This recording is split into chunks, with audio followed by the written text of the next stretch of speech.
بسم اللہ الرحمن الرحیم۔ آئیے آج آپ کو بتاتے ہیں جانوروں کی ایک اہم بیماری جسے ملک فیور کہتے ہیں۔ آئیے جانتے ہیں یہ بیماری کیوں ہوتا ہے اور اس کی روک تھام کیا ہے اور اس کا علاج معالجہ کیا ہے، آپ کو سب کچھ بتاتے ہیں اسی ویڈیو کے اندر۔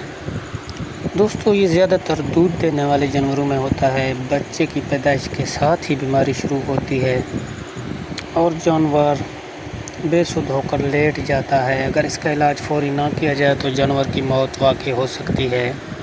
زیادہ تر لوگ بچے کی پیدائش کے فوراً بعد جانور کا دودھ نکالتے ہیں، اس لیے زیادہ دودھ دینے والے جانور سے بچے کی فوراً پیدائش کے بعد جب دودھ نکالا جاتا ہے تو کیلشیم، جو دودھ میں ایک اہم جز ہے، دودھ کے اخراج کے ساتھ جسم سے باہر نکل آتا ہے اور جسم میں کیلشیم کی کمی ہو جاتی ہے۔ اسے ہائپوکیلشیم کے بھی کہتے ہیں، ہائپوکیلسیمیا۔ بعض لوگ پریشان ہو کر جانور کو ہی ذبح کر دیتے ہیں۔ اگر آپ کے جانور میں اس طرح کے علامات آ جائیں تو آپ فوراً قریبی ڈاکٹر سے رجوع کریں اور علاج کے بعد آپ کا جانور چند گھنٹوں کے اندر ہی اٹھ کر کھڑا ہو جاتا ہے، کھانا پینا شروع کر دیتا ہے۔ آئیے آپ کو اہم علامات بتاتے ہیں۔ جانور اچانک بے چینی محسوس کرتا ہے، کھانا پینا بند کرتا ہے، جانور کی گردن پچھلی ٹانگوں کی طرف مڑ جاتی ہے جو سیدھا کرنے کے باوجود دوبارہ اسی حالت میں چلی جاتی ہے۔ یہ علامات اس مرض کی سب سے بڑی پہچان ہے۔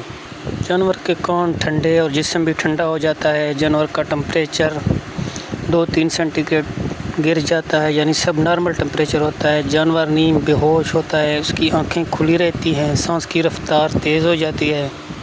اس کی روک تھام کیا ہے؟ جب جانور حاملہ ہو تو حمل کے آخری دنوں میں متوازن خوراک فراہم کریں۔ خوراک میں کیلشیم اور وٹامن ڈی کا اضافہ کریں۔ جانور کا دودھ بچے کی پیدائش کے فوراً بعد مکمل نہ نکالیں، بچے کو پینے دیں اور آہستہ آہستہ نکالیں، کچھ دودھ حیوانوں میں رہنے دیں۔